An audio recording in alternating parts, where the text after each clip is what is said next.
Hello everyone, welcome to our channel everyday life. आज की हमारी रोचक और उपयोगी जानकारी है difference between whipped cream and whipped cream. तो चलिए शुरू करते हैं। आज सबसे पहले ये क्रीम जैसे दिखने वाली non dairy whipped cream. Non dairy whipped cream की अधिक जानकारी के लिए आप हमारे पिछले वीडियो देख सकते हैं। नॉन डेयरी whipped क्रीम को पानी, तेल, सोई प्रोटीन और एडिटिव से बनाया जाता है, जिससे इसको अच्छी तरह से फेंटा जा सके। इस वाली whipped क्रीम में कुछ भाग दूध का भी है, परंतु बाजार में बिना दूध के भाग वाली whipped क्रीम भी उपलब्ध है। इसका मुख्य उपयोग इसको इस तरह के फिटे रूप में केक और अन्य डिजर्ट्स की टॉपिंग के लिए किया जाता है। इसके अनेक फ्रोजन डिजर्ट्स और डिजर्ट्स भी बनाए जाते हैं। यह बाजार में बेकरी सप्लाई की दुकानों में उपलब्ध है।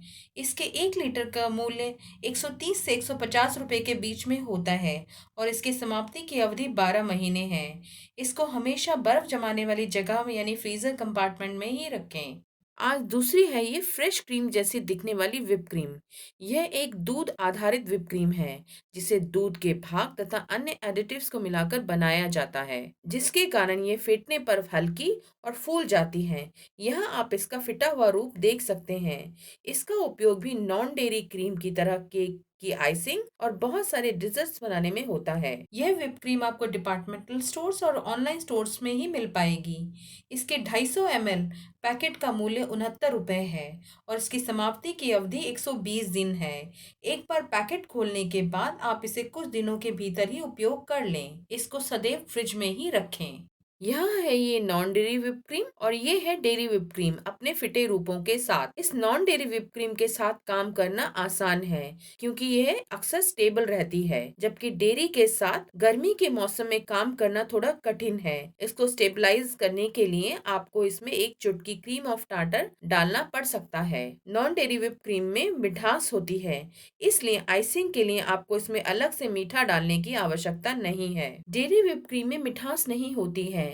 हम इसमें आइसिंग शुगर या फिर कंडेंस मिल्क मिलाकर इसको मीठा करते हैं। इन दोनों whipped क्रीम को फेंटने का तरीका एक ही है। 1 कप डेयरी whipped क्रीम को फेंटने में 10 से 12 मिनट लगते हैं, जबकि 1 cup non dairy whipped cream 6 से 7 मिनट में फिट जाती है। इनको फेंटने के लिए मुख्यतः गर्मियों में इनके बर्तन के नीचे कूलिंग पैड या बर्फ रखना अनिवार्य है। नॉन डेयरी whipped क्रीम और डेयरी whipped क्रीम यदि अच्छे से फिटे तो उनमें इस तरह के पीक बन जाते हैं। इस नॉन डेयरी whipped क्रीम का उपयोग इस डेयरी whipped क्रीम के बदले ही होता है। यहाँ पर नॉन डेयरी whipped क्रीम आसानी से पाए जाने के कारण और आसानी से काम किए जाने के कारण अधिक प्रचलित है, और हम आशा करते हैं आज की हमारी नॉन डेयरी whipped क्रीम और डेयरी whipped क्रीम की यह झलक आपकी एवरीडे लाइफ में जरूर उपयोगी रहेगी। Thanks for watching and keep enjoying our everyday life.